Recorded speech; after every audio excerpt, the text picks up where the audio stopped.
that time I was born again, and I remember asking questions. Why am I doing this? God, why can't I get a better opportunities? Of course, you look at your siblings and people around you, they seem to be progressing. India didn't have the best name those days. There were more manual jobs and stuff. So I did that job for a while, for a couple of years. Hi, my name is Reverend Carol Kiama, and these are Thoughts of a Shaken Pastor Season 4. In this season, we've been looking at the life of successful Christians, and we've been hearing how they've been able to navigate their faith and at the same time rise in their career journey. And today it's my extreme pleasure to introduce someone I've known for a really, really long time. Actually, we were schoolmates. Welcome, Judge Kagoru.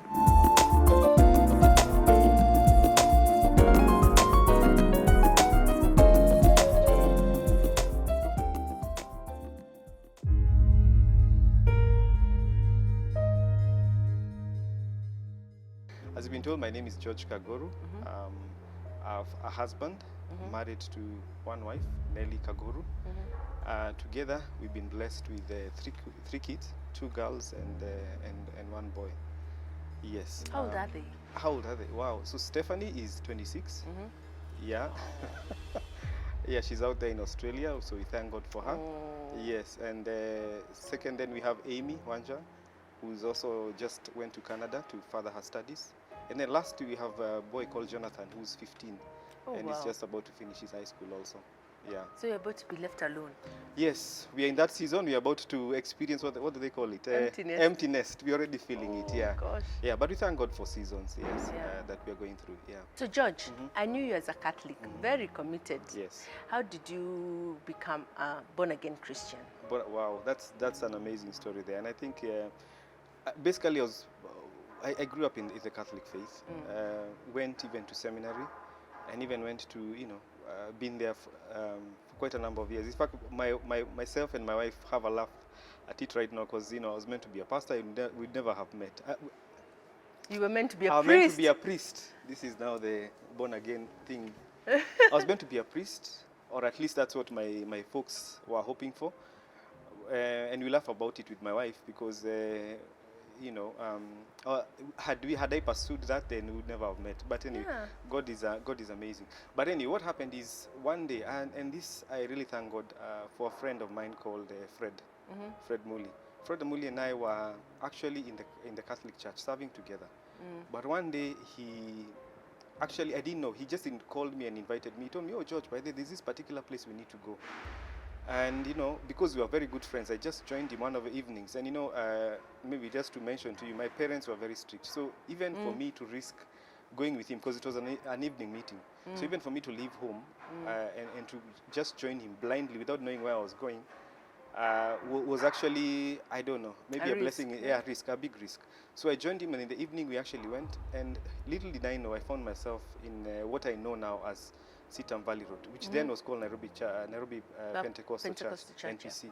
It was in 1998, and there was a revival meeting. So once I went to Valley Road, and we had this amazing meeting, and I remember whoever was preaching actually had a moving nini. I'd never experienced that ever in my life. Those my testimonies, and there was this loud church. But I remember after all that preaching and the altar call was made, I just found myself, something just moved me from the balcony all the way down. And I remember just, accepting this prayer that I was asked to do. And after that, I was just crying all over and just wondering what is going on. But one thing after that evening I remember is that I felt something different. I couldn't tell what it was, but something had changed in my life. And that is how I got to meet the Lord. Those many days, without even understanding what I was doing in 1998. And again, I go back, and I really thank God for people like Fred, who actually, called me aside and told me to actually go. And that's basically how I managed to meet the Lord. Sometime in 1998 at Sitam Valley Road now.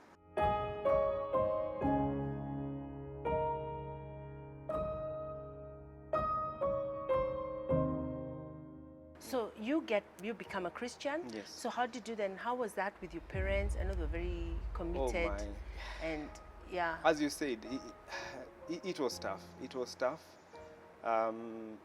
Of course, I didn't understand what was going on, but I knew something had changed. being raised in that particular setup. By the way, we are very well knit in terms of the way we brought up. Families is important, values are important. Going to church was certainly something that was really my parents were really insisted on. So, but of course, I found myself conflicting with them in the sense that they wanted me to still go, still to that church. And I remember when I went there, I knew something had changed, but I just couldn't tell what it was.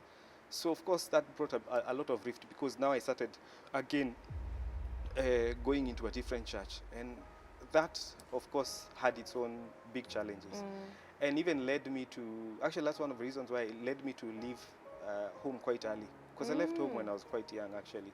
When I look back, immediately after high school, and I think just immediately after I got my first job, around 22 there, I was already out of home, and that's part of the reason why I actually left, because I couldn't stand that conflict. And on one hand, I wanted to obey my parents, but on the other, I also felt this need to obey what God was putting in my life here, where God was leading me. Yeah, yeah. That can't have been easy. No. But then it started your journey in breaking boundaries. Yes, breaking boundaries and breaking boundaries and all that. And it actually did break quite a bit of boundaries. I also have to bring up that as much as I know I was born again quite early, but the challenge is because of not having discipleship, so to say, it took a long time for me to really kickstart my spiritual journey, so to speak. And I remember one of the things that kept pulling me back is having been born again, having been brought up as a Catholic all this time. My friends really were the ones pulling me back. I remember I really had a battle. That's the other battle that I had, just to pull myself out of the company that I had, because I remember there was a constant cycle of, you're trying to live this life, but you find yourself being pulled back into things that you didn't necessarily want to be involved in. Yes, because it was a little bit more accepting of stuff that now you were starting to think, this is not what I want to do. I don't want a club. I don't want, Exactly. Yeah. Yes, exactly. So, okay, so you become a Christian, and then talk to me a little bit about, so after you left home, you were working? Yes, I was working. So how did you start your career? Oh, career, wow. If I was to go back to high school, once I cleared high school, I needed to bring this up. I didn't have one of the easiest transitions from high school to, and one of the reasons is, back then the issue of careers was driven by what the market was. And I remember having this conversation with my dad. My dad was more of an accountant, so he really wanted me to go into that particular direction of doing accounting. On this other side, I didn't feel like that was my thing. But the problem is, back then, everything was driven by what the market was offering. I remember banking was the biggest thing then. So everybody wanted to. We started off as a banker, yeah. Imagine. So weird. I remember banking was that. I remember my sister later on doing secretariat. So those were the biggest things. So the market then was not as it is right versatile. Now. Yes, you had to go into a line that you could find a job. So I remember starting off as, in fact, initially before I did banking, my folks You also did banking? Yes, I did banking, though for a very short time. I remember my folks telling me, talking to a family friend of ours, and sending me off to go and do some. They used to run this design company, so I went there to just help out, just to find out if that's my thing, because I had this struggle of figuring out what do I really want to do. So my folks were trying to tell me. I did that for a while, didn't work out. So after that, did this accounting course for a while. Also, I just felt, no, this is not my thing. So later on, after haggling here and there, we agreed that I actually go to IT. So I went and started off with a diploma in IT in town. Did that and finished my diploma. And IT was not what it is today. IT was not what it is today. But really, that is the time I think it was starting. So I felt, okay, you know what? This is what I really want. Because one thing I knew, I was very good with my hands. So I really wanted something that is technical and I could use my hands. And, basically, I'll just use my hands. So that's what I did. I did a diploma, and then after that, I found myself at home because there were no jobs. After a while, after staying home for a while, and you know how it is, as a teenager, you feel a bit frustrated. You can't get a job. there are no opportunities coming up. So I decided one day just to go into a bureau. Then employment bureaus were quite something. So did get go into this bureau, and lo and behold, I think after a week or a few weeks, they called me and told me to go for an interview. So I went to Inda, found myself in Inda, went for an interview, and my first job was a clerical job, something close to what I was running away from, accounting. Those days it was a company called Jaribu Credit Traders, somewhere in industry area. That is how I started my career. And in our time, you don't want to work in Inda. No, you do not. Those days you do not want to work in Inda. But that's where I found myself. So did that job for a while. Did it for a while, and that time I was born again, and I remember asking questions. Why am I doing this? God, why can't I get better opportunities? Of course, you look at your siblings and people around you, they seem to be progressing. Inda didn't have the best name those days. There were more manual jobs and stuff. So I did that job for a while, for a couple of years. Yeah, and remember, I'd studied IT, but I was here doing clerical jobs. In fact, it was so clerical because it was a credit company, so it's reconciling people's payments. I mean, what fun is that? So, but I had to. When I look back now, I had to pass through that journey.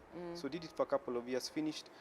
Then after a while, I actually kept on looking for a job until one day an opportunity came up through another friend of mine who introduced me to somebody, and they were looking for somebody to do the IT, and I was so excited.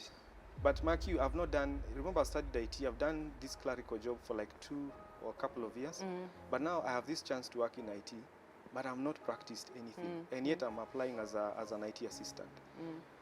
I remember the day before I went, I was actually, lucky enough I got interviewed, the guy liked me, he's actually an Israeli. And he liked me and he told me, oh, come report. So I went and started working in this particular place. And I don't even know this, I don't even remember. A long time ago, this was a company called Paging Services. Paging? Yeah, Paging. Yes, I remember. That's where I found myself, yes. So it's like, we imagine, so it's now like, you have a pager, now I have a pager kwanza. My For those who do not know, there were no mobile phones then. Yes. It was just pagers, yes. So I found out myself at Paging Services. And that's where I started my journey in now IT. What I would say in IT. So did my IT work there as an assistant.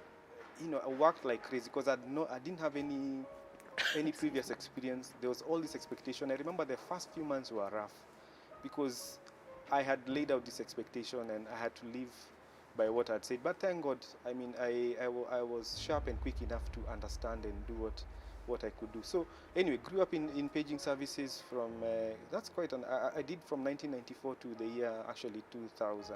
That's how long I was at Paging. Yeah.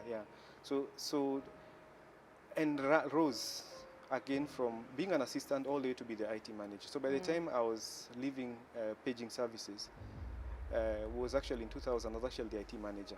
Oh wow! Yeah, that's lovely. Yeah. So yeah. Then after that, Capital FM decided to start a paging company. And guess what? They were looking for somebody who had experience, and they wanted to, they just wanted somebody with good experience that had been there. So they came and poached me. So that's how I found myself at Capital FM. Then, yes, in a company called Capital Pages in the year 2000. So I worked with Capital and been there, and actually even went there and been there, headed the IT systems for a while, but also at the same time running Capital Pages. Yes. Oh wow! So so that's amazing. Part of that's basically part of the journey. Yeah, because when I heard you were in Capital, it was like, that is so. I mean, I don't know. The Bible says that God uses, God just uses the foolish things of the world to shame the wise. Yes. And I'm thinking, I'm sitting here, I'm the pastor, and you're sitting there, and you're a media person. Yeah. And when you look at our personalities, it looks like we needed to swap. Exactly, we needed to swap. Yeah. So how was that like for you? I mean, you're very pretty quiet, pretty, you like to do your stuff, and here you are at Capital. Yes. And you're a Christian. And I'm a Christian. How was that? Wow, that was. Remember, I mentioned that I was born again, but I needed some discipleship. Yes. So when I found myself at Capital, of course, it's a very let's go liberal, with different environment. Yes, let's go. Everything goes, but I still found myself restricting myself. Yeah. You know, people always call you, let's go out, let's do this, but you know, you find ways of avoiding and all that. So I managed to basically survive in that environment. But the beauty about it is I was a background person, so I was running the IT systems. But you're quite senior. So I was I was quite senior, yes. Yeah. So really, that's being the technical part. I found my way of just working in this environment. But what I liked about it is the experience that I actually got, and what I realized is what God was using to basically just channel me to what I am today. Because through the Capital, that's how I came into what we call the radio and TV world. Because initially I was just in IT. Yeah. Yeah, and I knew I was just purely IT, but I liked what my career had become. I was morphing now into more of media. So integrating IT into media, and that I liked. So that kept on, that has kept me going. So that basically that's how I found myself now into the radio and TV world. Because now I found myself running the Capital IT systems. But apart from that, we now, my boss then created another company, which now got into more of consultancy services for people who wanted to start radio and TV system. So that is how again I moved now from Capital to now this new company that my boss then had formed. And from 2000 to until 2005, that's where I was in a company called BATL then. I mean, amazing boss, amazing experience that I got there in terms of just running, especially radios and TVs. We started quite a number of radios then. And that's where I gained most of the knowledge in terms of just how do you set up radios, how are they run, all that stuff. Yeah, that was an amazing journey. Oh wow. Yeah. Oh wow. Yeah.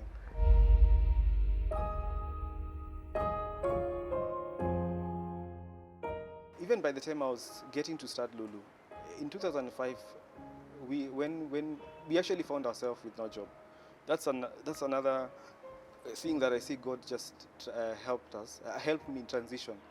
Because what happened is my boss then that I was telling you about that started BATL, they had this issue and the company fell through. In 2005 was an amazing year, difficult year and amazing year, because I found myself without a job. But at the same time, that's the time I was getting married to Nelly, by the way. That's what I wanted to ask. So maybe you can put a semicolon and talk a little bit about Nelly. Yes. So how had you met? How? Wow, we met in Nelly way back in paging services. Yes. So when I joined paging services, she was actually working in sales. So somehow we just connected and we had a rapport. And I always say Nelly is my friend. I just didn't get married to somebody, but I got married to my friend. So we knew each other for quite a long time, from 1996 all the way until we eventually we came to get married in 2005. That's how long. Almost 10 years. That's almost 10 years actually. We dated for a long time. So that is how I actually got to get married. No, I actually met Nelly and then we got married in 2005. At that time is when now I had transitioned. I decided, you know what? It's time that I try out my own thing. It's time that we transition and start our own outfit. You're getting married. Imagine, I'm getting married. I'm starting a company. I don't have a salary. But all things, the scripture talks about all things. Well, yeah, all things worked somehow. It was a difficult first 1 year. That's in 2005 when we were starting because of those transitions, getting married and starting the company. But yeah, that's how we started a company called BSI, just to do the same consultancy work that we were doing. Because at least you had a yeah, we had a good experience. But I mean, in business, there's always the risk element. Because I was getting offers in very big companies to actually go and work with them for IT. But I decided, you know what? Together with my partner, we decided, you know what? We're going to shelve that. Let's try this thing and see how it works out. So that's how we started BSI in 2005. And now it's been this year we're celebrating almost I think 18 years since we started BSI. Yeah. So what does BSI deal with basically? BSI deals with it's basically a radio and TV consultancy. So we assist people who want to start radio and TV or want to go into that field. But over the years that has changed. So even we assist churches in their audiovisual, we assist anybody with their audiovisual requirements. But we've been concentrating a lot in terms of just doing radio startups and TV startups, both commercial and community stations. Yeah. And what I mean is, like for example, we are the ones who pioneered people like Radio Africa Group, which is Kiss Classic. We worked with them in the initial stages just to start. Yeah, that must have been good experience. That was good experience. A big project. We thank God that we're involved in it. We've worked with people like Hope FM. We did their work initially. We still work with them, offering quite different services. We've worked with quite a number of stations that I would say. Even recently we helped Radio 47 roll out. So those are the kind of jobs that we're involved in. Yes. Oh wow. Yeah. And let me ask you. Now here you are. You're doing this, and it's successful. Yes. So what made you decide I want to do my own radio station? Yes. Good question, Carol. You know, while you're busy doing setups for people, and you know, successful stories come out. But also, later on, I kept on asking God, why am I in this media space? Of course, in my Christian faith, as I was growing, I came across the mountains, the mountains of influence, and I knew from then that media was a very strong mountain. So it really was. I kept on just asking God, why am I in this media space? Am I just there to start other people's radio station and all that? But even as I'm doing it, I'm not satisfied in the sense that I know the power of media, and I know as a Christian, they need to have a voice in what we call the air, because it's the airwaves basically. So, but I remember asking God from around 2010 and 2013, I felt the push of God you know, what are you doing about it? Because I didn't have anything. I mean, even if he had started something, for example, I didn't have a company. So what I decided to do is 2013, I actually registered a company to actually become a vehicle for that. So 2013, registered by faith and just waited. So until 2016, when now an opportunity came up, and we got what you're now referring to as Lulu. Now, in terms of getting frequencies, so we got a frequency for Malindi and Lamu to go and start a station there. So we prayed with my wife, and you know, for sure we knew that this was God's calling. We took a flight. Carol, this is where it gets interesting. So we took a flight. We've never been to Malindi before. Actually, we only knew Mombasa until 2016. Yeah. Never been to Malindi before. Took a flight with my wife. Went down to Malindi. You know, looked around. One, it was a strange place. Never been there. Didn't know even where to start. But you know, we kept on praying and asking God, yes, you've ordered our steps, but you know, show us, give us direction. Malindi is a very strange town. I must tell people that everywhere we went, we were being referred to the same landlord. Because it's very tiny. It's very tiny, and I think a couple of people control the whole town, at least then. Right now, I've seen a few things coming up. But you won't believe it, that even now, where we sit in Malindi, is actually our landlord is actually a local, and he's actually a Muslim, but a very nice guy, because we went on and actually opened up to him and told him this is what we want to do. And he was welcoming. He just told us, as long as you adhere to these parameters, then you'll be fine. And that is where Lulu is until this time, from 2016. That's really an amazing story that we were actually accepted, yeah. Despite even, and maybe I'll also mention this, when we were going there, I think you wouldn't lack discouragements, because even our friends were wondering, are you sure? Because I don't even remember this, but in 2016, that's the time there was a lot of bombings and stuff. So it wasn't. And Pwani is not. And Pwani si Kenya. Pwani si Kenya was a talk then. So it wasn't a good time to actually do it. But we just felt the leading of the Lord to actually do it. And maybe my other motivation of doing it was, then there was no Christian station. The only one that was there then was Baraka, but it had actually gone down. Maybe that was my other reason to answer what you were asking about, why media. Because I felt somebody needs to step in, because I watched quite a number of stations coming in and actually folding, and leaving.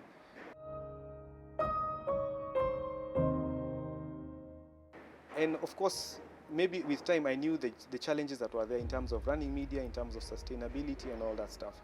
So I'm seeing God had already prepared me in terms of understanding, because I don't only just know how to set up media stations, but I had an understanding of how to run them. So anyway, the cost for doing it. So anyway, so in Mombasa there was an opportunity, and So then you started off in Malindi yes, we started off in Malindi, and you live in Nairobi. and we live in Nairobi. So hata kupata watu wa Quran na nini. Yes, it's but you know what? When God orders your steps, He also gives you people, and we thank God for the people we got in Lulu initially, who have been with us and are still with us up until now, because they saw the vision, they caught the vision, and they were able to run with it. Even as my wife also. By the way, I thank God for my wife and her support, because she was in Lulu every other time, just trying to put structures in place, just trying to make sure that the station is running, giving direction while I was not, because obviously I needed to be on this other side running what I'm running to be able to get resources to be able to sustain what we are trying to do here. And why Lulu? What does Why Lulu Lulu stand for? Wow. I was like, I always assumed Lulu was that Nelly is called Lulu. Oh, that Nelly is was called the Lulu. assumption. That was the assumption. Yeah. Another interesting God story there, because when we started the station, we were just wondering, what do we name it? Many names came across. But you know what, we came to Lulu, and Lulu we get it from Matthew chapter 13, from verse 43 to 47 there, the story of the pearl. So Lulu is that precious stone. Yes. Wow, I didn't even know that, So so Lulu actually and pearl mean the same thing. So that one is in English, one is.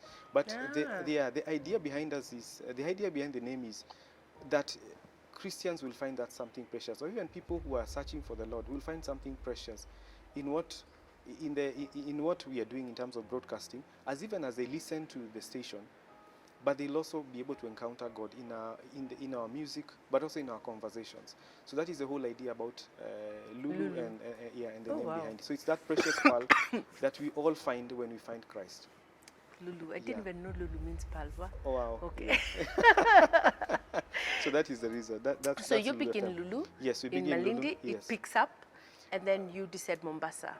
Yes, we decide Mombasa. Though it was a journey of not one, not two, not three, almost. Right now Lulu is 7 years. We're celebrating 7 years this year. Yeah, we really thank God. Actually, the first 3 years were the hardest, because we started in Malindi, not known in this new. In fact, we wanted to be in Mombasa, but we didn't have a frequency for Mombasa, because that came later. So we started in Malindi, a smaller town, not known much, but we kept on. I think there's friends kept on doing it, but also just the urging of the Holy Spirit, just keep on doing it in persistence. But it took us 3 years, actually almost 4 years, because you won't believe it, Caro. Actually, Lulu became what it is now during COVID time. Yes, and I think we believe that because people were looking for hope then. Yeah. So I think they were looking for a place where they can find hope, where they can find, good positive stories. Positive stories, exactly. And really, that's when Lulu picked up for, I think, in 2000, which is almost 4 years later. And now, over the years, we've managed to expand to Mombasa, get a frequency in Mombasa and expanded there. We also went to Voi, because initially the vision that God had given us was the entire coast. And what was painted to us was, Mombasa is a gateway because of the ocean. Yes. Yeah, so Mombasa and also Lamu. So we thank God that now we've been able to just not only start in Malindi, we're also in Kilifi, we're also in Mombasa actually, which now overlooks Kwale, and also Voi, which is now Taita and all the regions. But last and not least, last year, we were able now to go to Lamu. Oh, wow. Wow. So now we're in Lamu also. I have such a soft spot for Lamu, because we did a lot of missions there when we were youth pastors. Wow. Very nice place. Very nice place, Very nice place, yeah. Developing quite fast, and are you people are passionate. In the town of Lamu itself? No, we are not. Hindi? Yeah, we're actually in Hindi. Actually, that's where our transmission spot is. Yes. And we thank God we have friends there who are also supporting us, and been directing us in Hindi. Yeah, but yeah, it's what God can do. Yeah. Oh wow. Yeah. So that's Lulu. And the consultancies were still happening. Yes. The consultancy is still happening. It's still happening up to now, because that's how I'm able to run these ministries. Because when I look back, when I look at my journey and what I've gone through and what I've been able to do over the years, I think God was setting me up for such a time as this. Yeah. Because I know for sure, being in this media mountain, just like other mountains, I think it has a cost. It does. Yeah, it has a cost, and one of the biggest costs is it's a financial cost. Yes. So really, and that's how we've been able to sustain. In fact, that's what what I was going to ask, because I think from your story, then, Lulu was not your cash cow. In fact, it is the drain, it's the bucket that takes in all the milk from the cow. Yes, yes, it is. So how have you managed? I mean, the airwaves are not cheap. They are not cheap to run. And then now with the onslaught of social media. Of social media, yes. The digital transformation now that we are going through, yes. Yes. Well, I believe when God orders your steps, He's able to go ahead of you and provide. Yeah. So that is what we've seen in the sense that we are managing to meet the overheads. Yeah. But also what Lulu has done, one of the things I know is strong about radio is it has to be community-based. It has to be a voice for the community. Yeah. So that's what Lulu has managed to do over the years. Because the other day, maybe a month ago, I think I was mentioning to you earlier that I wasn't going to be away. I was actually in Mombasa for a couple of days, actually a week. Everywhere we went with the Lulu car, people could identify with Lulu. Lulu. Yeah. Not like when we were starting and everybody was asking us, who is this? But right now, there's been people, the community has accepted, and we become a voice for the community. Yeah. So what has happened is there are some people or organizations that have embraced us and in that way, we are able to do programs together on radio. And that is how the radio also is able to support itself. Apart from now the support that is coming from what we are doing as a consultancy or other investments that we are running. Wow. Yeah, because I know like in Malindi, Lulu is very, very popular. Yes, extremely so. Yes, it is. Extremely so. Yeah, and thank you for what you're doing with our pastor down there, yes, Pastor Sam and Pauline. Yes. Yeah, we've come a long way with them, and we support each other. I know they appear in Lulu quite a number of times just to encourage and also pastor. And I believe even his church has actually grown quite a bit. I was there. I attended his service maybe a month ago, and I was down there, and I thank God for what He's doing down there with him and God through him. Yes. Yeah, God uses people. So then now you transition and you begin to feel that you need to do a station here, but there's already at that time I think there's hope and there's family. Yes. So talk to us about PAL.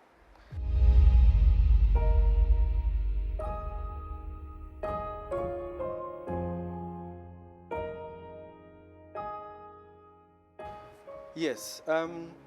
When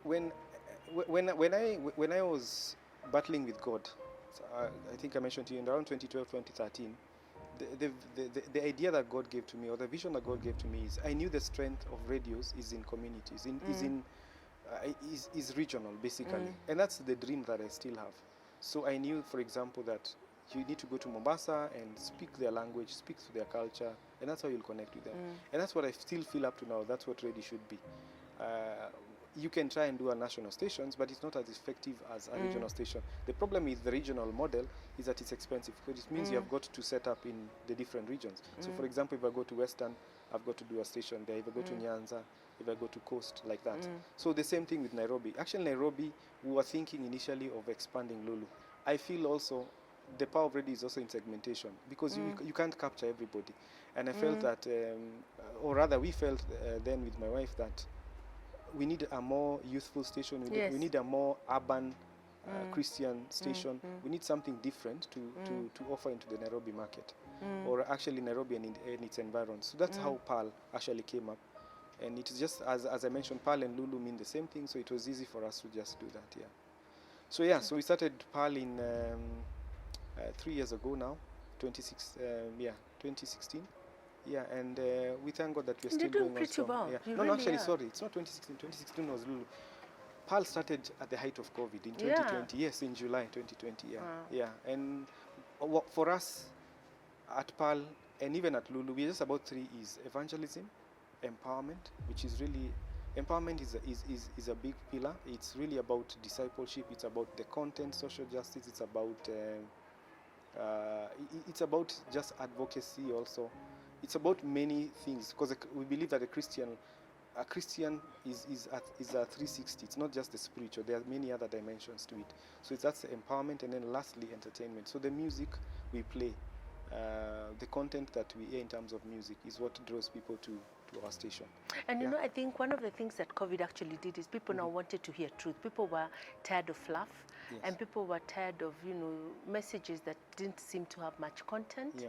So I think it was the right time to get into that, you know, into that space. Yeah. But then what is different? What would make me listen to you and not Truth FM? Or, okay, I know you talked about the youthfulness. That is one of the things that that was the people that you wanted to get to.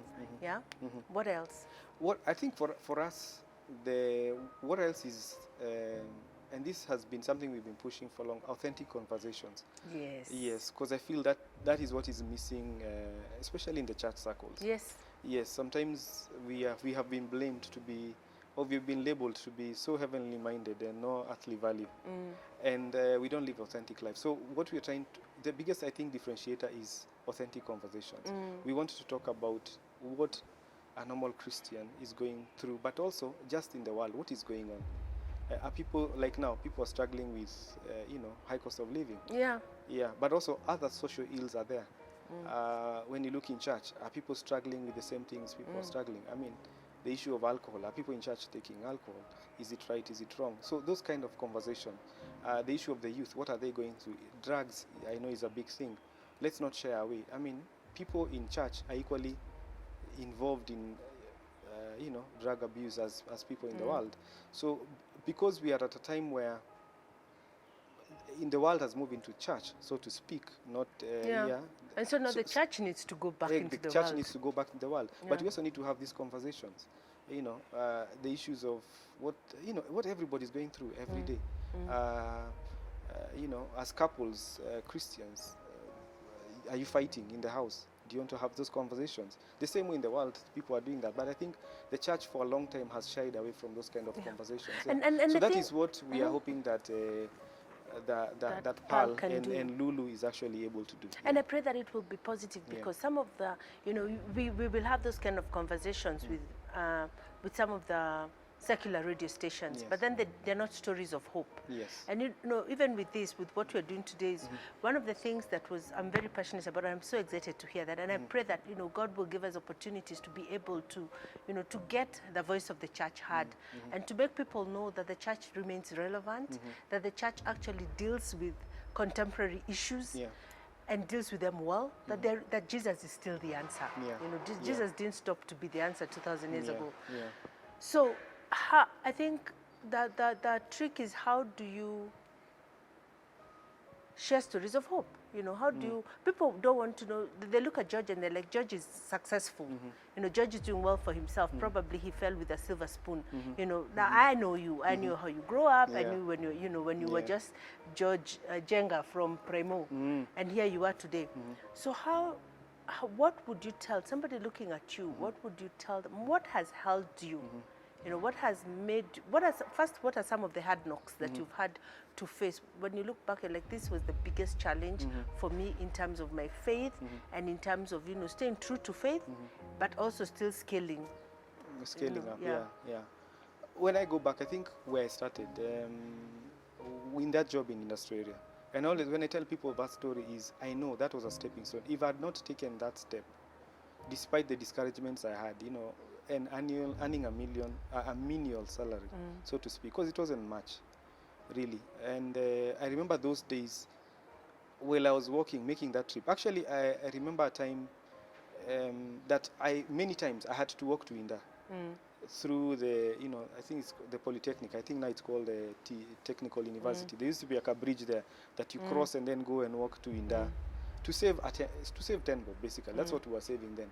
But then it was significant, looking at how much you were earning, and then walking back. But during those times when I was walking, I just used to question God: is this all? Will I ever make it? Will I ever, you know, be able to scale up and be something? And when I look back, those are some of the hard times that I had to face. And you felt like God had forsaken you. I felt like God was forsaken me. I felt, you know, like I would never amount to something. But you know what? So that was the season then. But when doors were opened, other challenges came up in terms of now. I guess the other challenge is just comparing yourself with your peers and how far they are. But also in terms of my faith, business is not, is not what do you call it? It has its own fair challenges. And I think at some point you were asking me before, business, you've got to, what I see about my Christianity is I got to a point where I decided, you know what, I'm going to follow the ways of God, and I'm going to work this thing out, this Christianity out, and see where it takes me. It's not been easy. You don't always get what you want. There are jobs that you bid for example, and you don't get, simply because there are things you decide you don't want to do, and that has been hard, because you know that this is a job you needed, because you needed, and after all, it gets to a point you start arguing with them, by the God, and yeah, I needed this so that I can be able to sustain even what we are doing, for example, at PAL or so that I Lulu. can preach. Exactly, or so that you can preach, or even the people that we support, for example. But you know what, I've seen over the years that God has a way of just opening doors. He might seem to be closing something, but he always has a way. He always has a way. Yeah. And it's easy to compromise. It's very easy to justify compromise. Yes. But the problem, it becomes such a slippery road. Once you begin, once people know that you can cut a corner or you can compromise, then they keep bashing at that door until you can no longer close it. Yes. That's true. When you start, it's always, as you said, a slippery road, and not just for yourself, but also the enemy uses it all the time. He's like he's poking you and akwambia, oh, you did this. So he uses that, and if you're not careful, you might succumb to that and decide that's my way of life. But you have got to get to a point where if you've done something wrong, just go to God, ask for forgiveness and dust yourself and exactly, amuka. Dust yourself and amuka. Yeah. In fact, Bible inasema unaanguka mara, Saba. a righteous man falls down, but each time he wakes up and picks himself up. Yeah. And that sometimes, that right there, that waking up and picking yourself up, that right there is a testimony. Yes. When people say, we are not perfect by any stretch of imagination, yes. but the grace is sufficient to help you, raise up, unajipanguza, mashame, na unatembea tu, na God anakusaidia. Yeah. That's true. Wow, okay. So, and how have you dealt? One of the things that I think is scary for me about the radio is also the personalities, because we tend to listen to people. Maybe I like JMO, so I move with JMO. My commitment is not to necessarily family or Hope. So if he comes to Hope, I go with him. If he moves to Nenda, akikuja pale, kidogo akienda Ghetto FM, niko hapo. So how have you dealt with that? So that at the end of the day, you stayed, because sometimes when you're dealing, maybe you're dealing with a brand, you have person X is in your radio, so of course they'll pull their crowd. Yes. But then person X knows that the reason the crowd is there. How do you manage to ensure that the reason PAL began stays authentic, does not shift, so that you're not having these superstars who are dictating for you the direction that the radio is going to go? Okay. How do you deal with those kind of conflicts? How do you deal with those conflicts? And this we learned from Lulu many years back, because we had those same issues of personalities and them feeling that they are bigger than the brand and all show, that. Yeah. And so what we did was this: we have our mission and vision, so we stay true to our mission and vision and values. And all of us, all the time when we meet them, there are conversations that we had, and that has really helped, in the sense that we constantly tell them why we are here, our mission, our vision, why we are there, our values, what we will not do. But also what has also helped us, understanding that as leaders, the understanding that, or the management, that God has given us people for a time and a season. And one thing with purpose, and this is something that is true to me, I believe that one of the things that why I do what I do is develop people. I'm passionate about developing people, because I also came from a background that if somebody didn't give me an opportunity, then I would not be where I am. That first opportunity that I got is what has driven me to what I am now. So I'm keen at giving the right people. In fact, nowadays I say the right people an opportunity, because a while back I used to just give people opportunities, and I realized zingine ni wasted. Wengine ni wasted bana. Mtu aoni, mtu aoni. So I'm keen nowadays at giving the right people the right opportunity. So what has also helped us is that grace of understanding that it's God who's sustaining, and God is bigger than this personality. God is bigger than this person. Yes, they might move or they might do, but you will not be shaken, because at the end of the day, God's plans cannot be thwarted. Yeah. He will always find a way, and he'll always bring for you other people. And that has been the story of Lulu. Actually, I was mentioning to you that Lulu right now, as we speak in the ratings, it's actually the second most popular station, most listened to station in Mombasa. And that's really, wow. Praise that really God. is amazing. With more than 1.3 million listeners every month. Amen. Yeah. So that is a God story there. And it's nothing to do with George, nothing to do with my wife Nelly. It's everything to do with, yes, the team has credit, but also just God's releasing ourselves to the will of God. Yes, I think that is what has also kept us dear to our cause. Yeah. Wow. Now, are you grooming any of your kids to take over? Or is this something you're like, this is my mission, ninafanya, and I'm going to allow them to do what? What's the future for? What's the future for us in... the question comes in at a very interesting time, because, again, seasons, and I guess we are getting there, in the sense that we are also seeing the need to groom, or to see that whatever we are doing goes past basically Yourself. us. Yeah. And also, with time you don't have the same energies. Yeah. So I'm very keen also at getting the right, because one of the things of keeping media going is also having people with the right energy.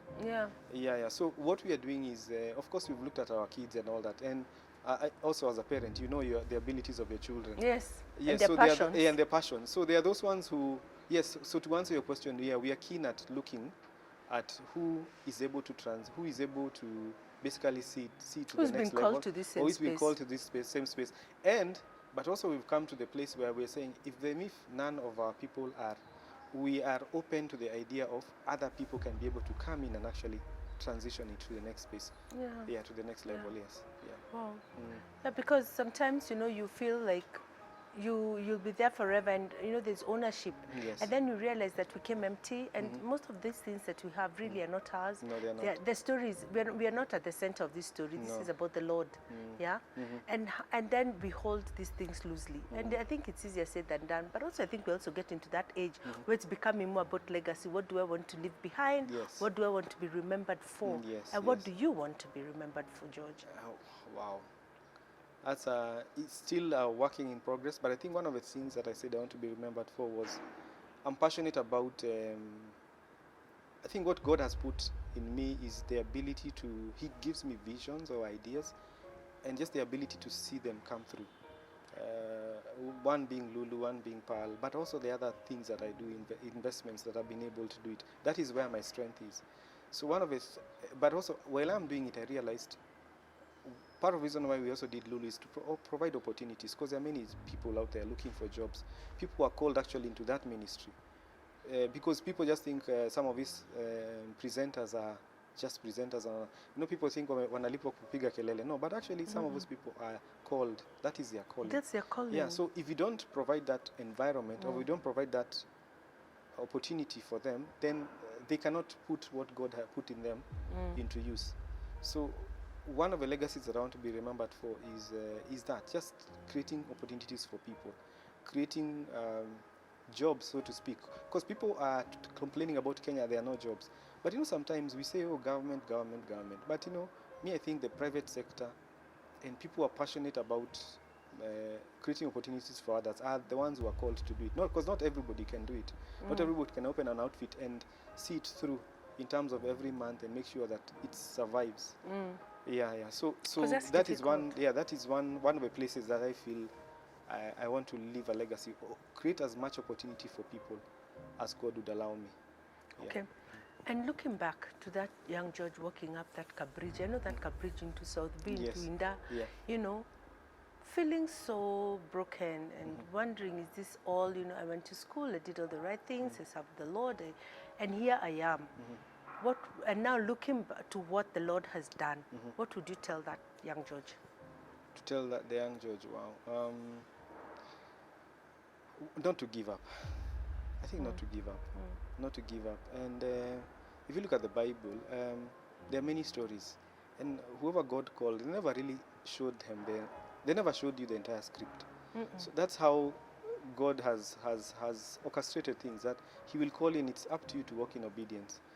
And most of the time, I think we should change ourselves, because even we just give up too easily. Yeah.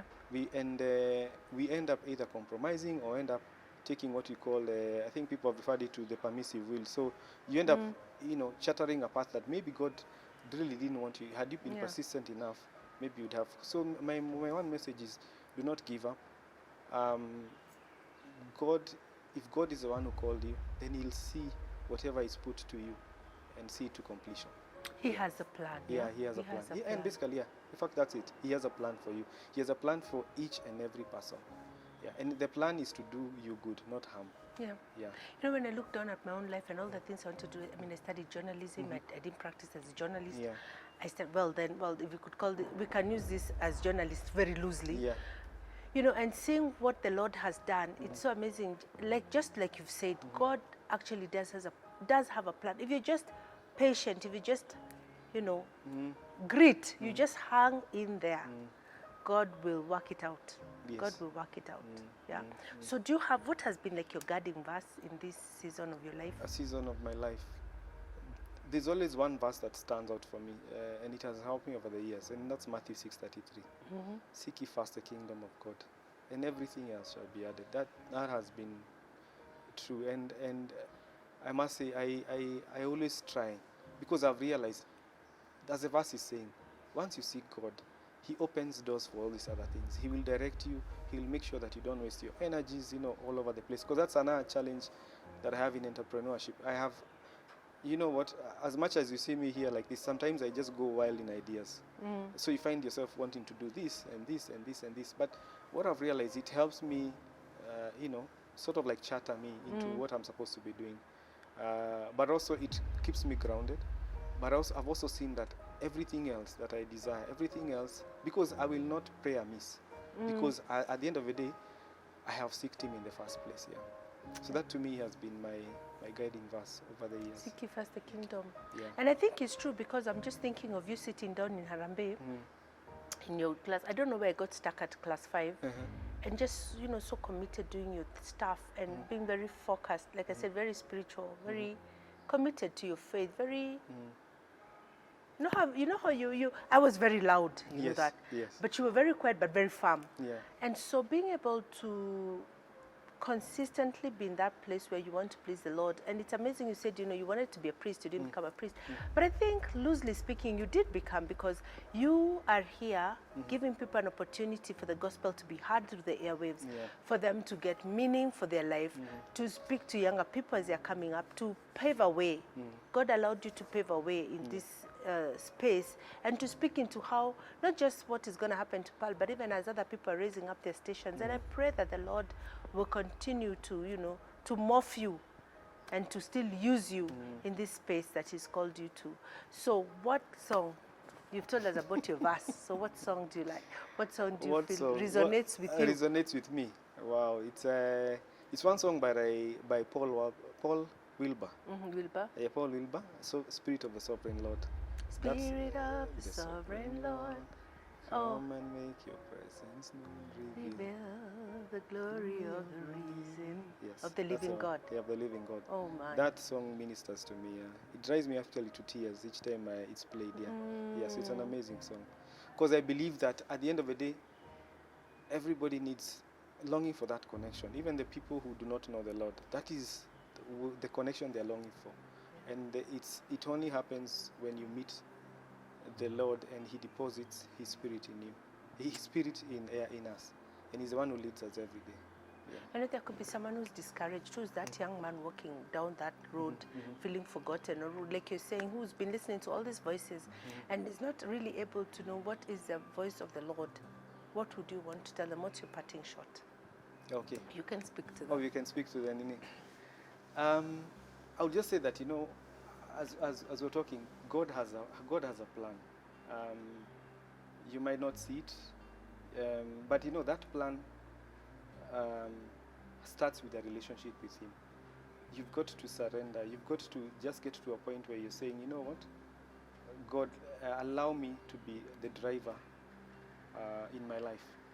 But you see, this is a decision that you've got to make. Like the decision I made many years back in 1998 when I went to this crusade, and I just decided, you know what, my life needs to have a driver, so to speak. So my encouragement to you is start with a relationship with God. Allow God to be the Lord and Savior in your life. That's where it starts. And then everything else, His plans are going to start being revealed, even as you surrender your life to Him. And my encouragement to you is, if you don't have a relationship with Jesus Christ as Lord and Savior, start now, start here, start today. And then everything else that you dream of can be accomplished if you follow Him. Asante. Oh, wow. Oh, wow. Thank you. That is so beautiful. And you know what? That is the truth. That is the truth, that it all begins with the Lord. Yeah. It all begins with the Lord. And there's no true success outside the success of having a good relationship with Jesus Christ. And so if you want to make that decision, please get in touch with us. We will put, we'll have all our contacts just down there. You can scroll, you can write in our space, and just let us know that you want to give your life to Christ, or you've given your life to Christ and you need, somebody to walk with you, to help you. We are here for you, because Jesus gave us people, and so we are willing to be the people that the Lord can use to make a difference in your life. God bless you. Thank you so much, George. I'm so grateful that in your busy schedule would make time to talk to us. And I believe that this is just the beginning. So may the Lord continue to grow you to greater and greater heights. Okay. Amen. Thanks a lot, You're Carol, welcome. and thanks even for inviting me. It's been a pleasure. And we also continue to pray for you and even your husband as you continue to minister to the people of God. Amen. Asante sana. Amen. God bless you. Okay. Bye. Bye.